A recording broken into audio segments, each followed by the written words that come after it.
আমি ফোনে কথা বলছিলাম, ওই ভাই সাহেব ছিলেন, ওই যে সাদা জ্যাকেট পরে, ওর দিকে তাকান, 2022-এর জন্য জলসার ডেট নিতে এসেছিল, ওর সামনেই কথাটা হচ্ছিল। আমার মহিলা মাদ্রাসা আছে একটা, বাস্তব কথা বলছি আপনাকে, আজকেই আমার কল রেকর্ডিং আছে, আপনি বললে আপনাকে চালিয়ে শুনিয়ে দেব। একটা মেয়ে আমাকে ফোন করেছে আজকে, তখন সকাল 10টা বাজে। মাওলানা মমতাজুল ইসলাম বলছেন? যে হ্যাঁ বলছি। তা বলছে আপনাকে একটা কথা বলবো আমি। একদম কি কথা? তা বলছে আমি জেনারেল শিক্ষিত একজন শিক্ষিতা মহিলা, আমি MA পাস। তাই তো, এটাই ফোনে হচ্ছিল তো, MA পাস। ওই ছেলেটা তখন ছিল MA পাস। তাই বললাম কি করতে হবে বলুন, কি জানতে চাইছেন? বলছে না, আমি ফেসবুকে ইউটিউবে আপনার খুব ফ্যান, আপনাকে আমি আল্লাহর জন্য ভালোবাসি। তা আপনার একটা মাদ্রাসা আছে মহিলাদের, বাচ্চা এতিমদের মাদ্রাসা, এটা আমি জানি। বললাম ভালো, আর কি বলুন? বলছে আপনার মাদ্রাসায় একটু আমাকে আশ্রয় দেবেন, বলে হাউ হাউ করে কাঁদছে ফোনেই। আমি বললাম কিসের আশ্রয়, কেন? তা বলছে আমি বিবাহিতা, আমার একটা বাচ্চা আছে, মেয়ে। আপনাকেই আজকে প্রকাশ করছি, আমি হযরত মুহাম্মদ সাল্লাল্লাহু আলাইহি ওয়াসাল্লামের জীবনী পড়েছিলাম স্কুলে। তারপরেও আমি ইন্টারনেটের মাধ্যমে বিভিন্ন বক্তা, আপনারও শুনি, আর অন্যান্য বক্তাদের বক্তব্য শুনি। বিভিন্ন ওয়েবসাইটে গিয়ে দেখি ইসলামটা কি। দেখতে দেখতে আমি হযরত মুহাম্মাদের এত প্রেমিক হয়ে গেলাম যে আমি গোপনে ঈমান নিয়ে চলে এসেছি হুজুর। আমি মুসলিম হয়ে গেছি, কাউকে এটা বলতে পারছি না। তা আপনি যদি আপনার মাদ্রাসা আমাকে একটু রাখতেন তাহলে খুব ভালো হতো, খুব ভালো হতো। আমি মেয়েটিকে বলে দিয়েছি, তুমি কালকেই চলে এসো সকালবেলাতে আমার মাদ্রাসায়। তোমার বাচ্চার দুধ থেকে শুরু করে, ওই ওর সামনেই হচ্ছিল কথাটা, মানে কথাটা মজবুত হওয়ার জন্য বারবার ওর কথা বলছি, কারণ ও ছিল।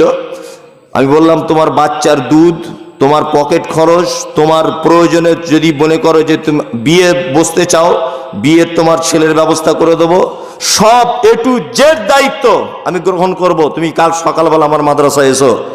ও তখন বলছে হুজুর আমি কোর্ট থেকে এভিডেভিডও করে নিয়েছি নিজে নিজে, এই মুহূর্তে আমার আব্বা মা জেনে গেছে, আমাকে থাকতে দিচ্ছে না বাড়িতে, তা আমি কি রাস্তায় রাস্তায় ঘুরবো?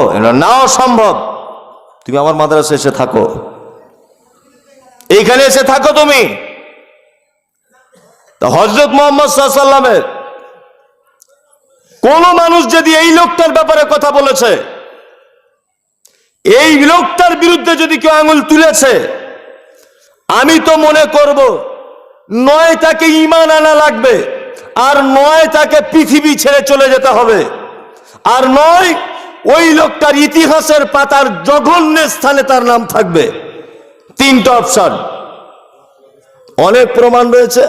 ফেরাউন চলে গেছে, ইতিহাসের স্বর্ণ পাতায় তার নাম লেখা নেই, জঘন্যতম পৃষ্ঠারে তার নাম লেখা আছে। আবু জেহেল, আবু লাহাব, উতবা, সাইবা কেউ নেই, সব চলে গেছে। কিন্তু ওমরের ইতিহাস স্বর্ণ উজ্জ্বল অক্ষরে আজও পর্যন্ত ইতিহাসের পাতা প্রমাণ করে দেয়। আবু বকরের ইতিহাস আজও পর্যন্ত স্বর্ণ উজ্জ্বল ইতিহাসে চকচক চকচক করছে। সবাই আজকে মূল্য দিতে পারলো এই লোকটাকে। আপনি কি বললেন? রবীন্দ্রনাথ ঠাকুর বলছেন বিশ্ব নবীর মতো মানব কে দেখেছে কবে, ভবিষ্যতেও এমন মানব সৃষ্টি নাহি হবে। রবীন্দ্রনাথের মতো মানুষ বলছে বিশ্ব নবীর মতো মানব কে দেখেছে কবে, ভবিষ্যতেও এমন মানব জন্ম নাহি হবে।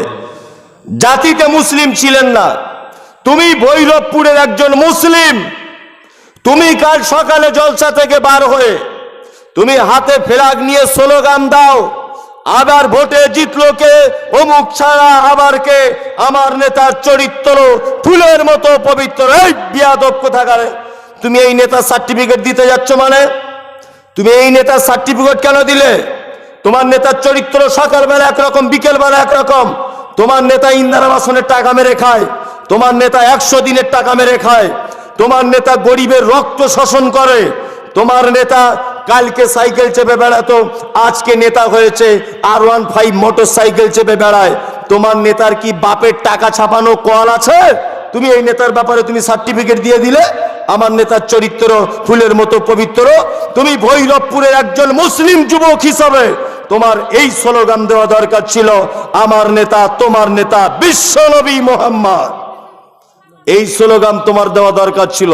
তুমি কেন এই কথা বলতে গেলে আমার নেতার চরিত্র ফুলের মতো পবিত্র? তোমার নেতা শুধু গরিব মানুষের টাকা মেরে পেট মোটা করে রেখেছে, তুমি দেখতে পাও না? পৃথিবীতে কোনো মানুষ নেতা নয়, সারা পৃথিবীতে কোনো মানুষ নেতা নয়। 15ই আগস্ট 1947 সাল থেকে নিয়ে এই পর্যন্ত 2021-এ সারা ভারতবর্ষের মসনদে যারা বসেছে, রাজ্যসভায় হোক আর আপনার লোকসভায় হোক, যারাই মসনদে বসেছে একজনাও কেউ নেতা নয়। নেতা কাকে বলে? যে তার নীতি কথার উপরে অটুট থাকতে পারে, সে হচ্ছে নেতা। বর্তমান নেতারা কেমন? রাস্তায় মিটিং করছে। কিসের মিটিং মামু? বলছে এই রাস্তাটা যাতে হয়ে যায় তাড়াতাড়ি, রাস্তা পথ অবরোধ করেছি। অবরোধ করার সময় আছে কে? কে আছে না? অবরোধ করার সময় আছে এই এলাকার সব থেকে বড় কমরেড, ওই লোক আছে, সব থেকে বড় নেতা ও আছে দাঁড়িয়ে। দেখবেন রাস্তা হলো না, অথচ ও ভিতর দিক দিয়ে মাল পেয়ে গেছে। এই তোকে 2 লাখ টাকা দিচ্ছি, চুপচাপ মেরে থাক, রাস্তায় বছর হবে না, আগামীতে হবে। 2 লাখ টাকা হলে ঘরে গিয়ে বস। স্লোগান দিচ্ছে। গরিবের ন্যায্য অধিকার বুঝিয়ে দিতে হবে, গরিবের ন্যায্য অধিকার বুঝিয়ে দিতে হবে। গরিব কিছু পেল না, অথচ ও আন্দোলন করেছে বলে অন্য পার্টির নেতারা ওর ভয় খেয়ে 20 কোটি টাকা দিয়ে দিয়েছে। তুই চুপচাপ মেরে বস, বেশি বকিস না তো, যা করছে আমাদেরকে করতে দে। এগুলো হচ্ছে কি হচ্ছে না? নেতা দেখুন কাকে বলে। বিশ্ব নবী জনাবে রাসূলুল্লাহ সাল্লাল্লাহু আলাইহি ওয়াসাল্লাম মক্কার অত্যাচার যখন আর সহ্য করতে পারলেন না, চলে আসছেন কাকে সঙ্গে নিয়ে? হযরত আলী আবু বকরকে সঙ্গে নিয়ে আসছেন। আল্লাহু আকবার। আল্লাহ নবী বারবার আবু বকরকে নিয়ে আসছেন আর বারবার মক্কার দিকে ফিরে দেখছেন আর কাবা শরীফকে দেখে অঝর নয়নে কাঁদছেন আর বলছেন, কাবা খুব স্বাদ ছিল, খুব স্বাদ ছিল, আমি সারা জীবন তোর সেবা করব, কিন্তু আমার এখানকার বেঈমানেরা থাকতে দিল না। আমি আবু বকরকে নিয়ে কাবা তোকে ছেড়ে চলে যাচ্ছি। বারবার ফিরে ফিরে তাকাচ্ছেন। বারবার মদিনায় এলেন, রাষ্ট্রীয় প্রধানের দায়িত্ব পালন করছেন নবী মুহাম্মদ সাল্লাল্লাহু আলাইহি ওয়াসাল্লাম। রাষ্ট্রপ্রধানের দায়িত্ব পালন করছেন। এই রাষ্ট্রপ্রধান যিনি, প্রথম রাউন্ডে দায়িত্ব পাওয়ার পরেই তিনি ভাষণ দিলেন, মান তারাকা দাইনান জিয়ান ফালাইয়া। শোনো, মদিনাতে যারা বিধবা আছো শুনে নাও, তোমাদের বাজারের দায়িত্ব আমি মুহাম্মদ সাল্লাল্লাহু আলাইহি ওয়াসাল্লাম আজকে থেকে নিলাম। শোনো, যারা এতিম আছো তোমাদের বাজারের দায়িত্ব আমি মুহাম্মদ সাল্লাল্লাহু আলাইহি ওয়াসাল্লাম আজকে থেকে গ্রহণ করলাম। শোনো, যারা দরিদ্র সীমার নিচে বসবাস করছো, আমি মুহাম্মদ সাল্লাল্লাহু আলাইহি ওয়াসাল্লাম আমি নিজে দায়িত্ব গ্রহণ করলাম। মরণের আগের দিন পর্যন্ত আম্মা জান আয়েশা সিদ্দিকা রাদিয়াল্লাহু তাআলা আনহা বলছেন যে আমাদের বাড়িতে পর পর 3 দিন কোনোদিন উনুন জ্বলেনি। এর নাম নেতা। আল্লাহর নবী বলছেন, আল্লাহ নবীর বিবি আম্মা জান আয়েশা বলছেন যে আমাদের বাড়িতে পরপর 3 দিন চুলো জ্বলেনি। আল্লাহু আকবার। আয়েশার একটা বোন ছিল, তার নাম আসমা। একদিন আসমা এসে জিজ্ঞাসা করছে, বুবু তোমাকে একটা কথা বলবো, এটা হাদিসের কথা বলছি, বুবু তোমাকে একটা কথা জিজ্ঞাসা করবো। তো বলছে কি করো? বলছে আল্লাহর নবীর সঙ্গে আব্বা তো তোমার বিয়ে দিয়েছে, আল্লাহর তরফ থেকে এটা হুকুম ছিল, বিস্তারিত ইতিহাস। তা আল্লাহর নবীকে কাছে পেয়ে সাংসারিক জীবনে কেমন আছো? তা আম্মা জান আয়েশা বলছেন, বোন তুমি এমন একটা প্রশ্ন করলে, আল্লাহর নবীকে ভালোবেসে যারা আসহাবে সুফফাতে আসে, ওদের মহিলাদের কাছে গল্প শোনা আছে, তারা যখন পায়খানা করে ছাগলের মতো পায়খানা করে, গাছের পাতা খায়, 2 দিন 3 দিন খাওয়া হয় না। বোন, আল্লাহর নবীকে পেয়ে দুনিয়াতে খুব আনন্দে আসি, তবে আমি নিজের জন্য বলছি না, আল্লাহ নবীকে দেখেছি অনেক সময় দিনের দাওয়াত দিতে গেছে না খেয়ে বাড়ি থেকে, পরপর 3 দিন আমাদের বাড়িতে চুলো জ্বলে না। বোন, এটা কাউকে কোনোদিন বলতে পারি না। আশ্চর্য ব্যাপার, অথচ রাষ্ট্রীয় দায়িত্ব পালন করছেন। আল্লাহু আকবার, রাষ্ট্রীয় নেতা। এখন কি অবস্থা বর্তমানে? এই তুমি মুসলিম হিসাবে তোমাকে আমি সাবধান করে দিচ্ছি, মুসলিমদের এই বর্তমান পরিস্থিতিতে রাজনীতি করার টাইম এসেছে। রাজনীতি করুন, আপনি অবশ্যই করুন। বর্তমান যা পরিস্থিতি, একেবারে যদি আপনি বিড়ালের মতো হয়ে যান সবাই আপনাকে কামড়াবে, এটা বলে দিলাম। আপনাকে আমি বিড়ালের মতো থাকতে বলছি না, আপনি বাঘের মতোই থাকুন, আপনিও রাজনীতি করুন। তবে একটা কথা বলে দিচ্ছি, শুনে নেন, রাজনীতি করতে গিয়ে যেন গরিব মানুষের শোষণ যেন না হয়, এটা যেন মাথায় থাকে। কি বলছি বুঝতে পারছেন তো? একজন নেতা, এই লোকটাকে ভালো বাসবেন, কতটা ভালোবাসবেন আপনি, কতটা ভালোবাসবেন এই লোকটাকে, কতটা ভালোবাসতে হবে তবে আপনি জান্নাতে যাবেন। আল্লাহু আকবার, আল্লাহ কোরআন মাজিদে সেটা বলছেন। এক, বিসমিল্লাহির রহমানির রহিম, কুল ইন কুনতুম তুহিব্বুনাল্লাহ ফাত্তাবিউনি ইউহিব্বুকুমুল্লাহ ওয়া ইয়াগফির লাকুম যুনুবাকুম ওয়াল্লাহু গফুরুর রহিম। আল্লাহ বলছেন, কুল ইন কুনতুম তুহিব্বুনাল্লাহ, হে নবী আপনি সারা পৃথিবীর মানুষকে বলে দেন, তারা যদি আমার ভালোবাসা পেতে চায় তাহলে প্রথমে আপনাকে ভালোবাসা লাগবে। যদি তারা আপনাকে ভালো না বাসে আমার ভালোবাসা পাবে না। আর দুটো ভালোবাসা যদি এক জায়গায় হয়ে যায়, আল্লাহ বলেন কোন মানুষের ভিতরে আপনারও ভালোবাসা যদি থাকে আমারও ভালোবাসা যদি থাকে, আমি রব্বুল আলামিন তাদের পাপগুলিকে ক্ষমা করে দিব। তওবা করলে ক্ষমা হবে, তওবা না করলেও ক্ষমা করে দিবে।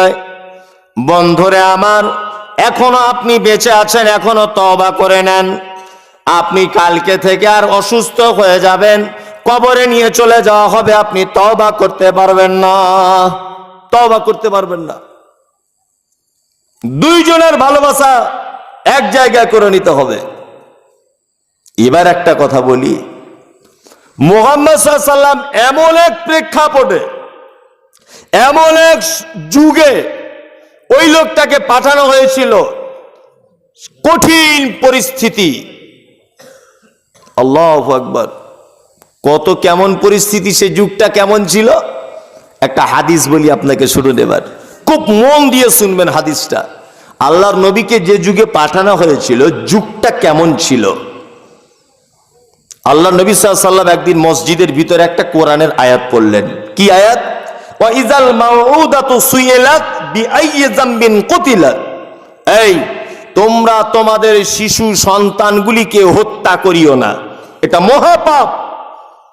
তখনকার দিনে হত্যা করা হতো শিশুগুলোকে, মেয়েগুলিকে। মক্কাতে জাইয়ামে জাহেলিয়াতে মেয়েগুলিকে ধরে হত্যা করে দেওয়া হতো।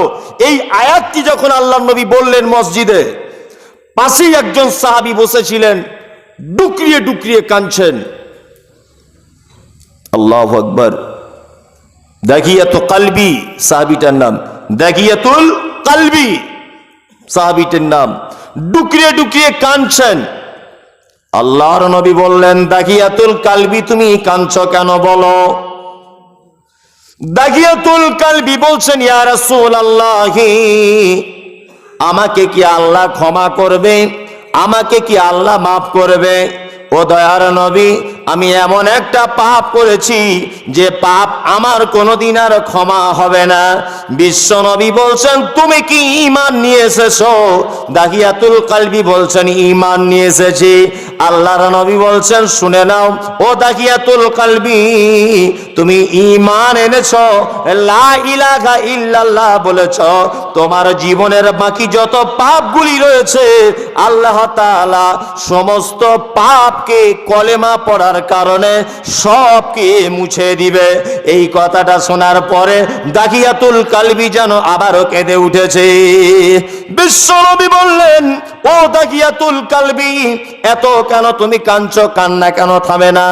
দাগিয়াতুল কালবি বলছেন, আল্লাহর নবী, আমি যে পাপ করেছি পৃথিবীর আর কেউ করেছে বলে মনে হয় না। বিশ্ব নবী বলছেন, ও দাগিয়াতুল কালবি, তুমি তোমার পাপের কথাটা একবার বলো তো, আমি শুনি, দেখি আল্লাহ তোমায় ক্ষমা করে কিনা। দাগিয়াতুল কালবি বলছেন, ইয়া রাসূলুল্লাহি, আমি একজন বড় ব্যবসায়িক ছিলাম মুশরিক হালাতে, তখন ঈমান আনিনি, বড় ব্যবসায়িক, আমি ব্যবসা করতে চলে গেলাম, আমার স্ত্রী প্রেগনেন্ট, পেটে তার বাচ্চা ছিল। যাবার সময় স্ত্রীকে বলে গেলাম, যদি মেয়ে হয় তাহলে আতুর ঘরে মেরে দিবে, যদি মেয়ে হয় তাহলে তুমি তাকে হত্যা করে দিবে, আর যদি ছেলে হয় তাহলে রেখে দিবে।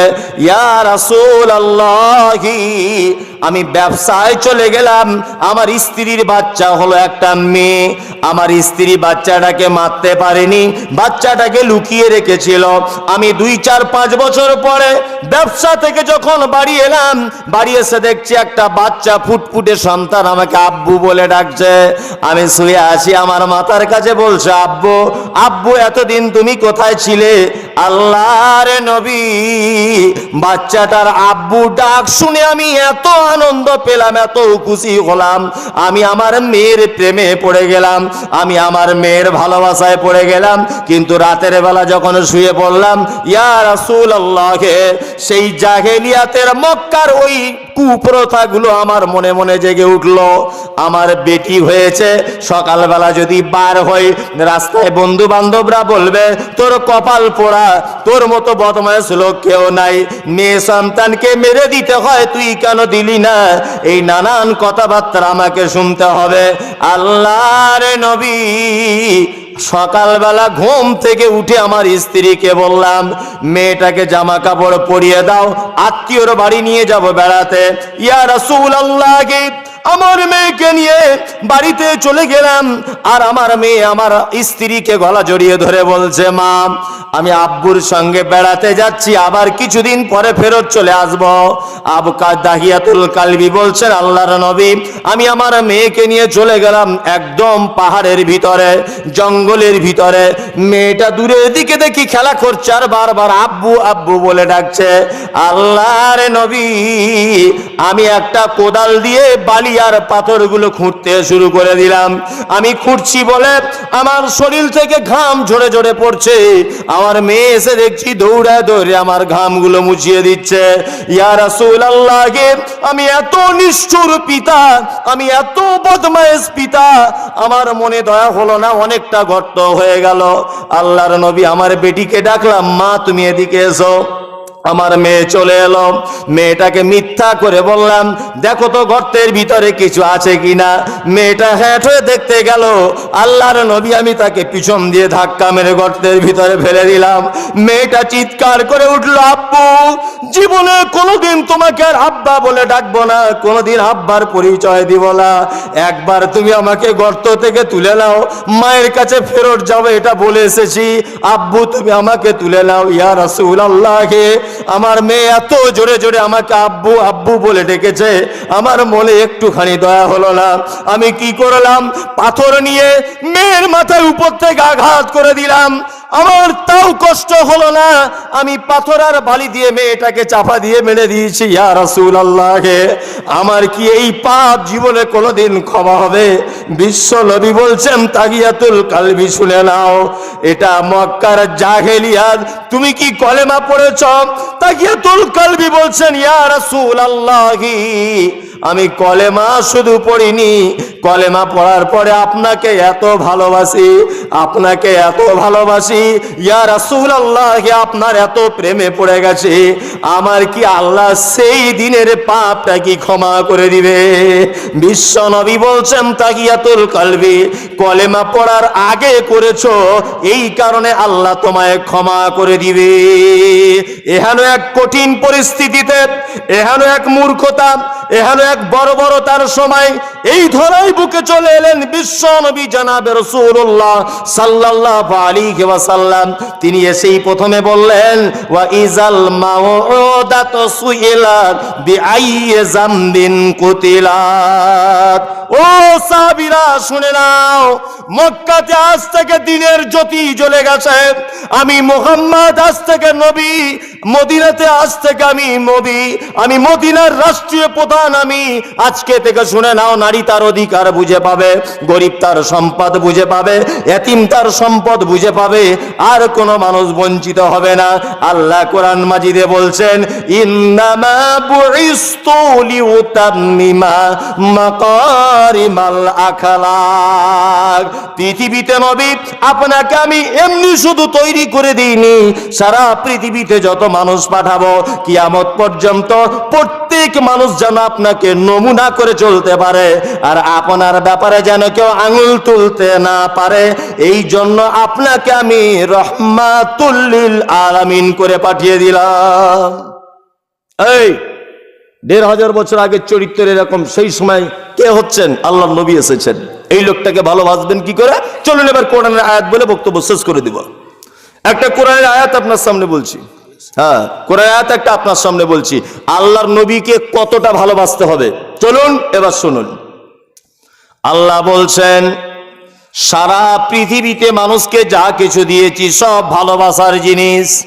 আপনার জমি আপনার ভালোবাসা, আপনার বিবি আপনার ভালোবাসা, আপনার বেটি আপনার ভালোবাসা, আপনার বেটা আপনার ভালোবাসা। আল্লাহ তাআলা সারা পৃথিবী থেকে চুজ করে করে বাছাই করে করে যে একটা মানুষ কাকে কত বেশি ভালোবাসে, এই সমস্ত ভালোবাসার মানুষগুলিকে এক জায়গায় এনেছেন। আর তারপরে বলছেন, পৃথিবীর মানুষ শুনে নাও, এই সব কিছু ভালোবাসার থেকে আমার নবীকে ভালোবাসা লাগবে। এক নম্বরে আল্লাহ সিরিয়ালে সারা পৃথিবীতে যত ভালোবাসার বস্তু রয়েছে এক নম্বরে আনছেন, কুল ইন কানা আবাউকুম। আল্লাহ বলছেন, তোমার আব্বা আর তোমার মা তোমার কাছে সব থেকে ভালোবাসার জিনিস। ওয়া আবনাউকুম, তোমার বেটা তোমার প্রিয়। ওয়া ইখওয়ানুকুম, তোমার ভাই তোমার প্রিয়। ওয়া আজওয়াজুকুম, তোমার বউ তোমার প্রিয়। ওয়া আশিরাতুকুম, তোমার আত্মীয় স্বজন তোমার প্রিয়। ওয়া আমওয়ালুন ইকতারাফতুমুহা, তোমার উপার্জিত সম্পদ তোমার প্রিয়। ওয়া তিজারাতুন তাখশাউনা কাসাদাহা, আর তোমার ব্যবসা হলো তোমার প্রিয়।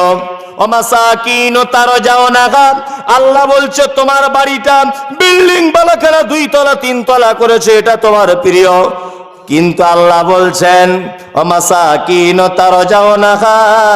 তোমার বাড়ি, তোমার বাপ, তোমার ভাই, তোমার উপার্জিত টাকা, তোমার ব্যবসা, তোমার সব জিনিসের থেকে আল্লাহ বলছেন, আহাম্বা ইলাইকুম মিনাল্লাহি ওয়া রাসূলিহি ওয়া জিহাদিন ফি সাবিলিহি ফাতারাব্বাসু হাত্তা ইয়াতিয়াল্লাহু বিআমরিহি ওয়াল্লাহু লা ইয়াহদিল কওমাল ফাসিকিন। যতগুলো ভালোবাসার জিনিসের নাম বললাম, আল্লাহ বলছে সবকে ত্যাগ করে দাও। 3টে জিনিসের কাছে সবকে তুমি ধূলিসাৎ করে দাও, সবাইকে তুমি ভুলে যাও 3টে জিনিসের কাছে। এক, আহাব্বা ইলাইকুম মিনাল্লাহি, আমার ভালোবাসার কাছে। ওয়া রাসূলিহি, আমার রাসূলের ভালোবাসার কাছে। ওয়া জিহাদিন ফি সাবিলিহি, আর আমার রাস্তায় জিহাদের কাছে। এই 3টে জিনিসের থেকে তুমি ওইগুলোকে প্রাধান্য দিও না, ওইগুলোকে প্রাধান্য দিও না। তাহলে এতগুলি জিনিসের থেকে বেশি ভালোবাসা লাগবে আল্লাহর নবীকে। কি বলছি বুঝতে পারছেন? এটা মসজিদ মাদ্রাসার জলসা। আল্লাহ রসুল সম্পর্কে যদি তার জীবনীটা একটা একটা করে বলা যায়, তা সে মহাসমুদ্রকে কলসির ভিতরে আনার যেমন বোকামি লোকের পরিচয়, ঠিক তেমন এটা সমুদ্রের পানি কলসির ভিতরে আনা যাবে, এটা যেমন বোকা লোক করতে যাবে। তা আমার মতো একটা নগণ্য শ্রেণীর মানুষ, ওই বিশাল ব্যক্তিত্ব সম্পূর্ণ মানুষের জীবনী বর্ণনা করায় নিছক ও ছাড়া আর কিছু নয়। তারপরেও মানুষকে কিছু ভাবাতে হয়, বলতে হয়। এই এটা মসজিদের জলসা তো, হ্যাঁ মসজিদের জলসা। আচ্ছা, যারা বসে আছেন এতক্ষণ আল্লাহর নবীর ভালোবাসার কথাই বললাম তো, হ্যাঁ? কারা কারা ভালোবাসেন একবার হাতটা তুলুন। এই কেউ বাকি থাকবে না, তুলুন। কেউ যেন বাকি না থাকে, তুলুন। মাশাআল্লাহ, সবাই ভালোবাসেন তাহলে, তাই তো? নবীকে কেউ দেখেছেন? এই কথা বলুন, দেখেছেন? ঘুম ভাঙছে না নাকি? চালাকি করিয়েন না, আপনাকে বলে দিলাম। আমি অনেক কিছু চালাকি, ঘুম ভাঙাতে পারি, ঘুম লাগাতে পারি, কিন্তু সেইগুলো বলবো না আজকে, বুঝলেন? সবই জানি, তবে আপনাকে বলবো না। এই আল্লাহ নবীর সঙ্গে কিয়ামতের দিন, এই চাদরওয়ালা ভাই তুমি একটু বসো, 5 মিনিট বসো, আমি দেখছি। আল্লাহর নবীর সঙ্গে যেন কিয়ামতের দিনে একটু আল্লাহ দেখা হয়, এই স্বাদ কার আছে? একবার হাত তুলুন তো। সবার আছে? তুলুন। নারে তাকবীর। মাশাআল্লাহ। আদেশ করিল আল্লাহ পবিত্র কোরআনে, আর বিবাহ করিতে যত আদম সন্তানের।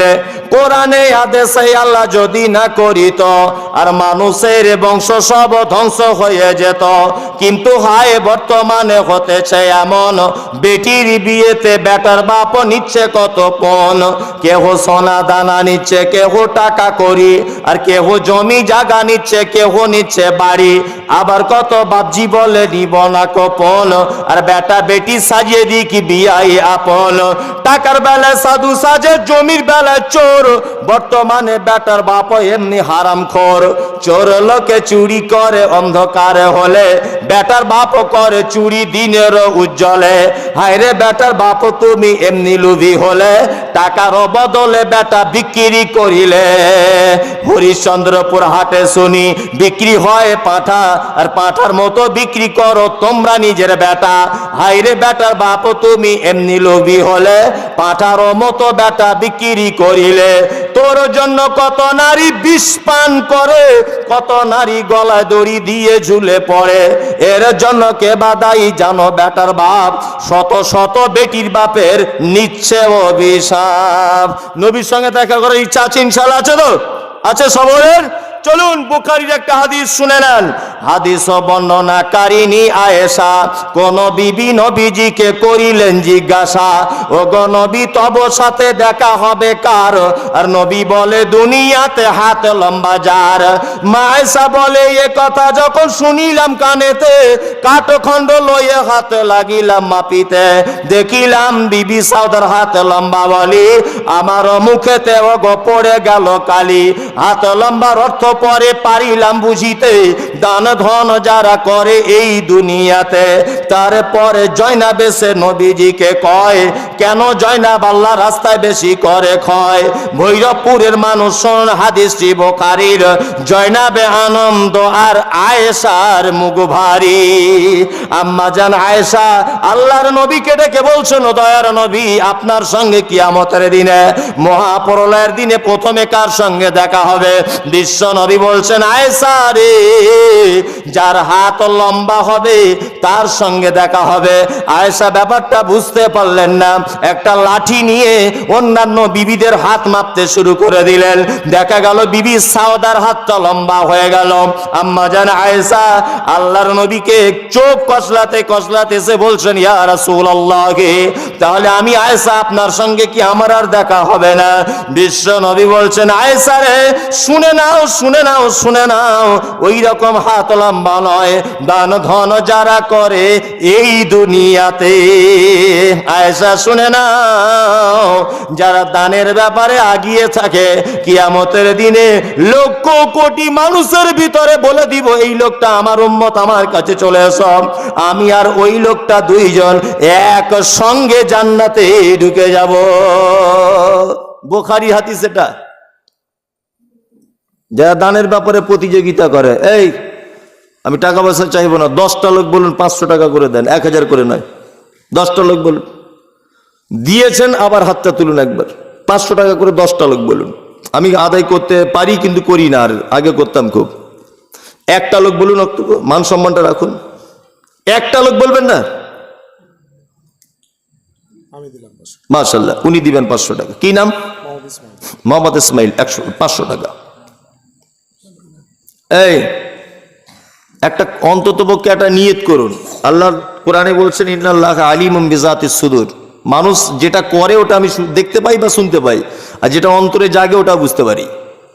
আপনি নিয়ত করুন তো যে একটা কোরআন মাজিদ কেনার মতো টাকা 200-300 টাকা মসজিদে দিব, নিয়ত করে দেন, তাই না কি পাবেন?